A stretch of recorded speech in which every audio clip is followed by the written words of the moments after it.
SHA secure hash algorithm. Secure hash algorithm जो है वो डेवलप किया था NIST ने और उसको स्पेसिफाई किया गया था SHS में यानी सिक्योर हैश स्टैंडर्ड के अंदर इन 1993।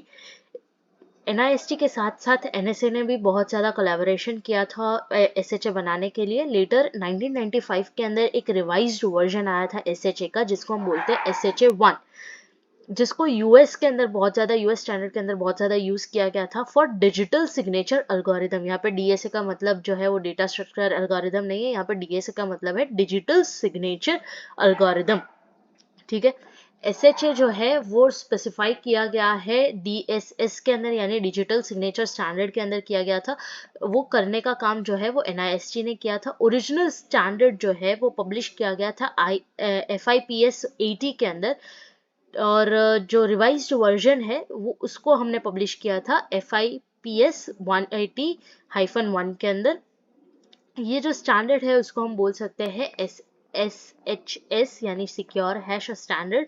SHA 1 जो है वो वाइडली यूज किया जाता था, लेकिन उसके बाद उसके अंदर कुछ वनरेबिलिटीज आई, इनसिक्योरिटीज आई, और इसीलिए अब जो है वो SHA 1 यूज नहीं होता, उसकी जगह पे SHA 2 यूज होता है। SHA जो है वो डिजाइन किया था NIST और NSA ने मिलके 1993 के अंदर, और उसको बिल्ड किया गया था ऑन द बेसिस ऑफ जो डिज़ाइन हमने MD4 के लिए यूज़ की थी, सेम डिज़ाइन जो है वो SHA के लिए यूज़ की गई थी। ठीक है, इसीलिए उसकी डिज़ाइन सिमिलैरिटीज़ MD4 और SHA जो है वो शेयर करता है सिमिलैरिटीज़ इन डिज़ाइन, और लेकिन उसमें कुछ की डिफरेंसेस है। की डिफरेंस क्या है कि SHA जो है वो ज़्यादा सिक्योर्ड है कंपेयर टू MD4। SHA 1 जो है वो प्रोड्यूस करता है 160 बिट का हैश वैल्यू, जिसको हम कॉमनली रिप्रेजेंट करते हैं 40 कैरेक्टर के हेक्साडेसिमल नंबर में। ये जो हेक्स वैल्यू है वो फिक्स्ड साइज की होती है और एक यूनिक रिप्रेजेंटेशन देता है इनपुट डेटा के लिए। 2005 के अंदर सिक्योरिटी रिसर्चर्स जो है उन्होंने बहुत सारे अटैक परफॉर्म करके देखे SHA 1 के अंदर, और उनको पता चला कि अगर दो डिस्टिंक्ट मैसेज का सेम हैश वैल्यू निकालना है तो 2⁻69 ऑपरेशंस पे हमें दो मैसेज जो अलग अलग है लेकिन उसका सेम हैश वैल्यू मिल सकता है।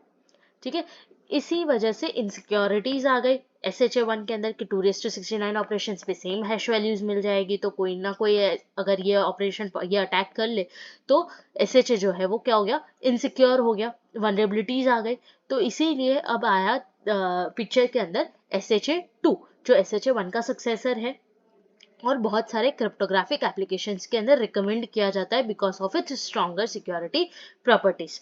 फिर आया SHA 3 जो SHA 2 का सक्सेसर है, और वो इसीलिए यूज किया जाता है जब हमें सिक्योर हैशिंग की जरूरत पड़ती है, बहुत ज्यादा एडिशनल सिक्योर हैशिंग की जरूरत पड़ती है, तब हम SHA 3 का यूज करते हैं, लेकिन मोस्टली हम SHA 2 का ही यूज करते हैं। जो अब देखते हैं रिवाइज्ड सिक्योर हैश स्टैंडर्ड। तो रिवाइज्ड सिक्योर हैश स्टैंडर्ड यानी FIPS 180-2 ये जो था वो आया था 2002 में NIST के द्वारा, और इसके अंदर उन्होंने 3 एडिशनल वर्जन्स निकाले थे SHA के। वो 3 एडिशनल वर्जन्स जो थे उसके अंदर हैश लेंथ्स के अकॉर्डिंग उसके नाम दिए गए थे, यानी SHA 256, तो 256 जो है वो उसकी हैश वैल्यू की लेंथ है, वैसे ही SHA 384 के अंदर 384 हैश वैल्यू की लेंथ है, और लास्टली SHA 512। ये सारे नए वर्जन्स जो है वो SHA 2 फैमिली को बिलोंग करते हैं, ये सभी के सभी जो है वो SHA 2 के अंदर आते हैं। ये डिज़ाइन किए गए थे ताकि वो AES स्टैंडर्ड की जो सिक्योरिटी है उसके साथ कंपैटिबल हो सके, राइट। और इसका जो इंट्रोडक्शन था वो मेनली किया गया था ताकि वो SHA 1 के अंदर जो इनसिक्योरिटीज है उसको रिमूव कर सके, ओवरकम कर सके, और ज़्यादा सिक्योरिटी, एनहांस्ड सिक्योरिटी लेवल जो है वो प्रोवाइड कर सके। जब हम बात करते हैं SHA 2 की, तो उसकी जो स्ट्रक्चरल और ऑपरेशनल सिमिलैरिटीज है, जो एल्गोरिदम एनालाइज करने की सिमिलैरिटीज है, वो SHA 1 जैसी ही है। SHA 1 और SHA 2 के अंदर स्ट्रक्चर, ऑपरेशनल और जो एल्गोरिथमिक एनालिसिस है, ये सारी सिमिलैरिटीज सेम है। मेन डिफरेंस क्या है SHA 1 और SHA 2 के अंदर? SHA 2 जो है वो ज्यादा सिक्योर्ड है कंपेयर टू SHA 1। ठीक है, एक रिवाइज्ड डॉक्यूमेंट आया था IFP पब 183 के अंदर, जिसके अंदर जो 2008 में इशू किया गया था, जिसमें एक और एडिशनल वर्जन डाला गया था। ये जो वर्जन्स है 256, 384, 512, उसके साथ एक और वर्जन ऐड किया गया था 224 करके, जो SHA-2 फैमिली को ही बिलोंग करता था। ये वर्जन जो है वो intermediate hash value length provide करने के लिए यूज किया जा सकता था। 2005 के अंदर NIST जो है उन्होंने बोला कि अगर आप SHA-1 की इनसिक्योरिटीज की वजह से यूज नहीं कर रहे हो SHA-1, तो आप SHA-2 को यूज कर सकते हो। उसके अंदर बहुत सारे अलग अलग वर्जन आए हैं, जैसे 256, 384 एंड 512। ये ट्रांजिशन जो था वो मेनली सिक्योरिटी कंसर्न्स की वजह से किया गया था। SHA-2 जो है उसको स्पेसिफाई किया गया है RFC 4634 के अंदर, जो जिसका एक डुप्लीकेट मटेरियल भी प्रोवाइडेड है इन IFPS 180-3 के अंदर। जो RFC 4634 के अंदर जो प्रोवाइड किया गया है स्पेसिफिकेशन, उसके अंदर सी कोड में SHA-2 का इम्प्लीमेंटेशन भी दिया हुआ है, यानी SHA-2 का पूरा इम्प्लीमेंटेशन सी लैंग्वेज में उसके अंदर दिया गया है। SHA के वर्जन्स देख लेना, 5 तरीके के वर्जन्स के बारे में हमने पढ़ा। SHA-1, SHA-224, SHA-256, 384 and 512। उसकी मैसेज डाइजेस्ट साइज यानी कि हैश वैल्यू की लेंथ जो है वो अकॉर्डिंग टू उसके नेम है। जस्ट SHA-1 के अंदर 160 है, बाकी अकॉर्डिंग टू नेम सेम ही आएगा। मैसेज साइज जो है वो SHA-1, 224 और 256 के अंदर लेस देन 2:64 होगा, और SHA-384 और 512 के अंदर लेस देन 2:128 होगा। ब्लॉक साइज जो है वो SHA-1, 224 और 256 के अंदर 512 होगा, और SHA-384 और 512 के अंदर 1024 होगा। ये सारा जो है वो आप पढ़ लेना, ये इम्पोर्टेंट है। बिकॉज अगर कोई भी एक SHA पूछे, या तो अगर शॉर्ट नोट ऑन SHA पूछे, तो आपके पास अगर शॉर्ट नोट पूछा है तो टोटल 25 पॉइंट्स मिल जाएंगे आपको लिखने के लिए, और अगर आपको कोई एक पर्टिकुलर SHA पूछा गया है तो आपके पास 5 पॉइंट हो जाएंगे लिखने के लिए। ठीक है, तो ये टेबल पूरा याद कर लेना। सिक्योर हैश एल्गोरिदम, अभी तक जो हमने देखा था वो हिस्ट्री था और रिवाइज्ड SHA स्टैंडर्ड था, राइट। तो अब जो देखेंगे वो क्या है, एक्चुअल में सिक्योर हैश एल्गोरिदम क्या होता है। तो सिक्योर हैश एल्गोरिदम जो है उसके अंदर अलग अलग की स्टेप्स होते हैं, जैसे इनपुट मैसेज को कैसे प्रोसेस करेंगे, 160 बिट का मैसेज डाइजेस्ट कैसे बनाएंगे। तो सबसे पहले इनपुट मैसेज की बात करें तो हम 2:64 बिट्स से कम का इनपुट देते हैं। ठीक है, लेस देन 2:64 बिट का इनपुट होना चाहिए, यानी 264 बिट से कम होना चाहिए। मैसेज जो है वो प्रोसेस किया जाता है 512 बिट के ब्लॉक के अंदर। मैसेज जो है वो प्रोसेस किया जाता है 512 बिट के ब्लॉक के अंदर, सिक्वेंशियली प्रोसेस किया जाता है। जितना बड़ा मैसेज होगा उसको ब्लॉक में डिवाइड कर दिया जाएगा। फाइनल मैसेज डाइजेस्ट जो है वो 160 बिट का मिलता है, और जो SHA की डिजाइन है वो MD5 के डिजाइन के साथ सिमिलैरिटीज रखती है, लेकिन SHA जो है वो स्ट्रॉन्गर है कंपेयर टू MD5। इसके अंदर प्रोसेसिंग स्टेप्स क्या होता है, सबसे पहले हम पैडिंग अप्लाई करते हैं। इनपुट मैसेज पर हम क्या करते हैं, पैडिंग अप्लाई करते हैं। उसके बाद क्या करते हैं, एक 64 बिट का अनसाइंड लेंथ जो है वो अपेंड करते हैं ओरिजिनल मैसेज पर। फिर इनिशियलाइज करते हैं MD बफर के अंदर, बफर को MD बफर को इनिशियलाइज करने पे उसके अंदर 5 32 बिट के वर्ड्स होते हैं। 5 32 बिट्स के वर्ड्स होते हैं। कौन कौन से होते हैं, PQRS एंड T। अब ये जो वर्ड्स है उसको इनिशियलाइज किए जाते हैं बिग इंडियन फॉर्मेट के अकॉर्डिंगली, और इसकी जो वैल्यूज है उसको याद रखना कंपलसरी है। आप उसको रट लो, जो भी करना है कर लो, राइट। ये वैल्यूज जो है वो प्रोवाइडेड नहीं होगी, आपको खुद को ही लिखनी पड़ेगी। 80 steps processing of 512 bit block. उसके बाद क्या होता है, 512 बिट ब्लॉक के अंदर 80 स्टेप्स के अंदर पूरा मैसेज जो है वो प्रोसेस होता है। यानी मैसेज जो है वो 80 स्टेप प्रोसेसिंग के अंदर जाता है। 4 राउंड्स होते हैं उसके अंदर, 4 राउंड्स है तो अंदर कितने स्टेप्स होंगे, 20 स्टेप्स होंगे। हर एक राउंड के अंदर 20 स्टेप्स परफॉर्म किए जाते हैं। 0 to 79 के फॉर्म में हम लिख सकते हैं उसको, और उसको डिनोट करेंगे हम T के फॉर्म में। T जो है वो नंबर ऑफ स्टेप्स डिनोट करेगा। ठीक है, इनपुट में हम देंगे WT का मतलब क्या होता है, एक 32 बिट का वर्ड।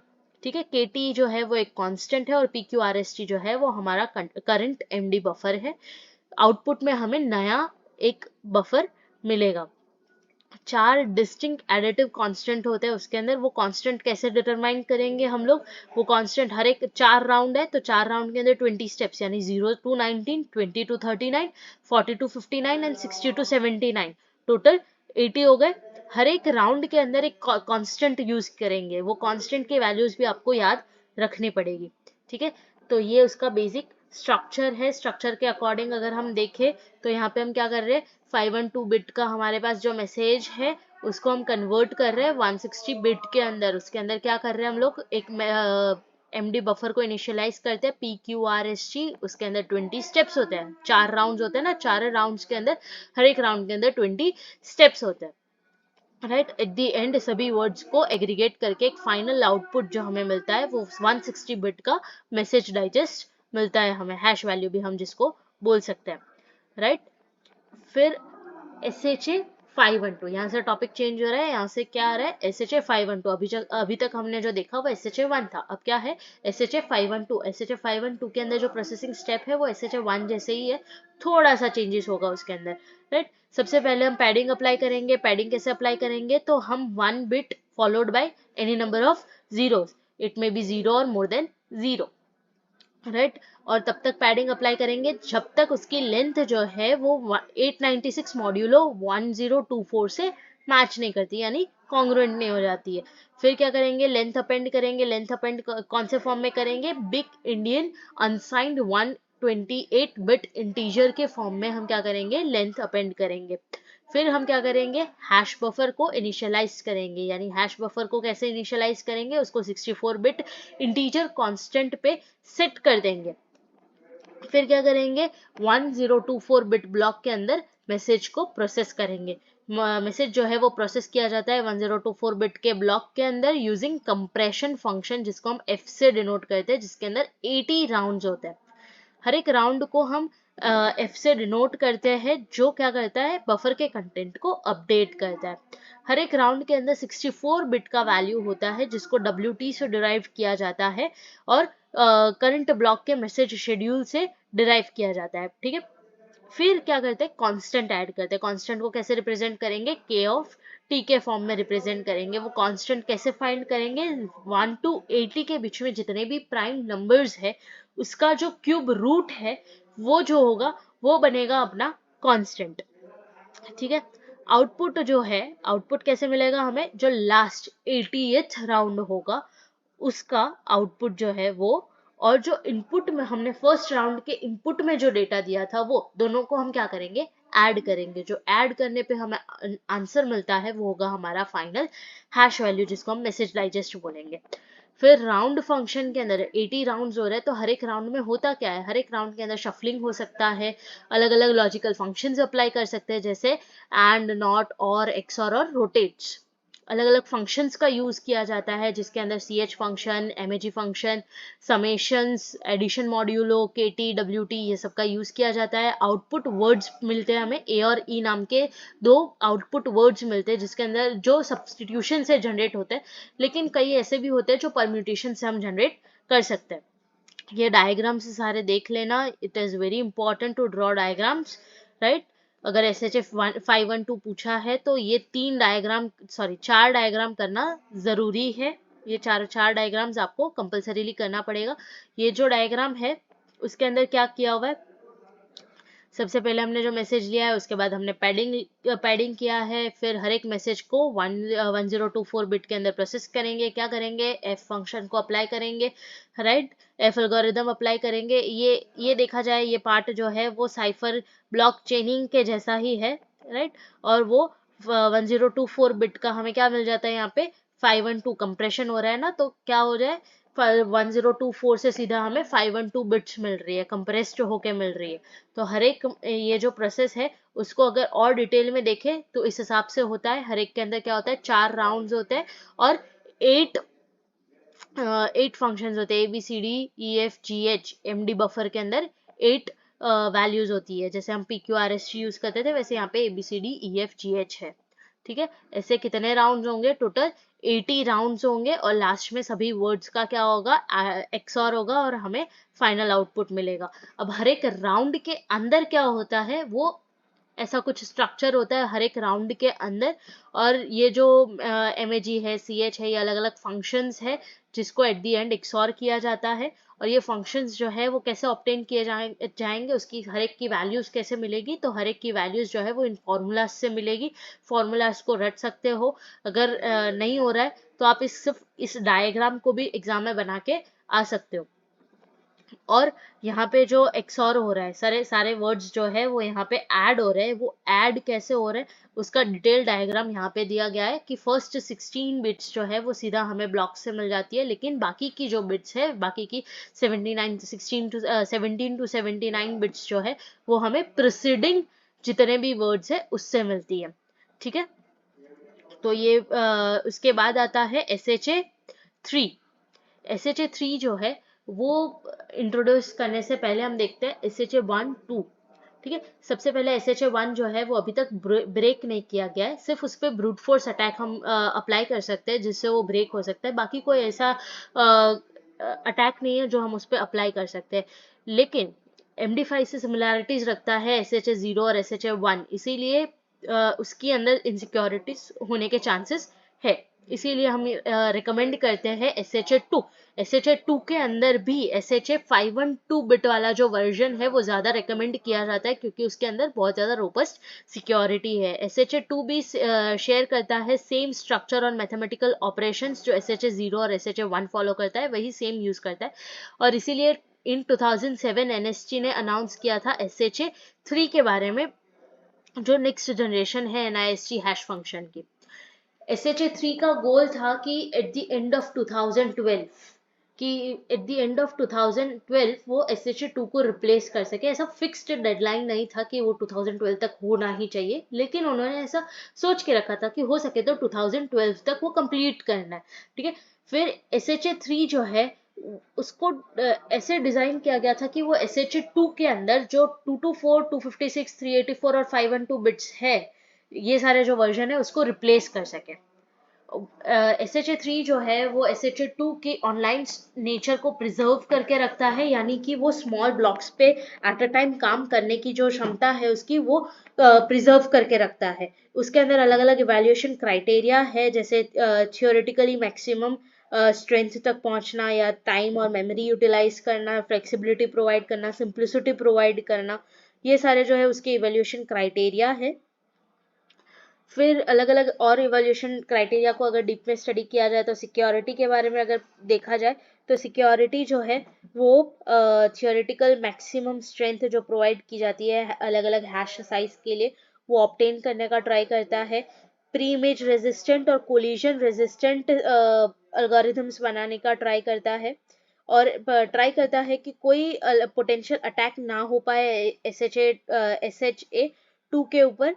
कॉस्ट इफेक्टिव होना चाहिए, मेमोरी और टाइम इफेक्टिव होना चाहिए। फिर एल्गोरिदम और इम्प्लीमेंटेशन कैरेक्टरिस्टिक्स की बात करें तो फ्लेक्सिबिलिटी होना चाहिए, पैरालाइजेशन परफॉर्म कर सके ऐसा होना चाहिए, सिंप्लिसिटी होनी चाहिए उसके अंदर, जो भी सिक्योरिटी एनालिसिस करे तो उसके अंदर सिंप्लिसिटी होना भी ज़रूरी है, राइट। अब देखा जाए MD5 और SHA 1 के अंदर डिफरेंस क्या है, तो MD5 जो है उसका फर्स्ट ऑफ ऑल तो फुल फॉर्म आ जाएगा, मैसेज डाइजेस्ट होता है, इसके अंदर सिक्योर हैश एल्गोरिदम होता है। फिर MD5 जो है वो 128 बिट की लेंथ होता है, मैसेज डाइजेस्ट की लेंथ वहाँ पे 128 बिट होती है। SHA के अंदर 160 बिट का मैसेज डाइजेस्ट होता है। फिर MD5 जो है वो फास्ट होता है, स्पीड उसकी फास्ट होती है कंपेयर टू SHA में स्लो होता है वो। MD5 जो है उसको अगर उसके अंदर अगर सेम हैश वैल्यू लानी है, दो मैसेज है उसकी सेम हैश वैल्यू लानी है तो 2:128 ऑपरेशंस करने पड़ेंगे। और अगर SHA के अंदर नहीं सॉरी, इनिशियल मैसेज जो है MD5 के अंदर, MD5 का इनिशियल मैसेज जो है वो 2:128 बिट का होता है। 2:128 बिट ऑपरेशंस करना पड़ता है, तभी हम MD5 के एल्गोरिदम को एक्सप्लॉइट कर सकते हैं।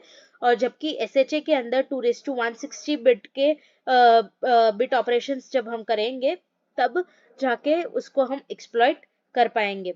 MD5 जो है वो सिंपल होता है, SHA जो है वो कॉम्प्लेक्स होता है। MD5 जो है उसके अंदर पुअर सिक्योरिटी होती है, SHA के अंदर ज़्यादा सिक्योरिटी होती है। MD5 जो है अगर दो मैसेज को आइडेंटिकल बनाना है तो 2:64 ऑपरेशंस करने पड़ेंगे, और SHA के अंदर अगर दो ऑपरेशंस है, दो मैसेजेस है, उसकी हैश वैल्यू सेम करनी है तो 2:80 ऑपरेशंस करने पड़ेंगे। MD5 जो था वो 1992 में आया था, और SHA 1 जो है वो 1995 में आया था। तो ये बेसिक डिफरेंस था MD5 और SHA 1 के बीच में। तो यहाँ पे हमारा SHA जो है वो कंप्लीट होता है।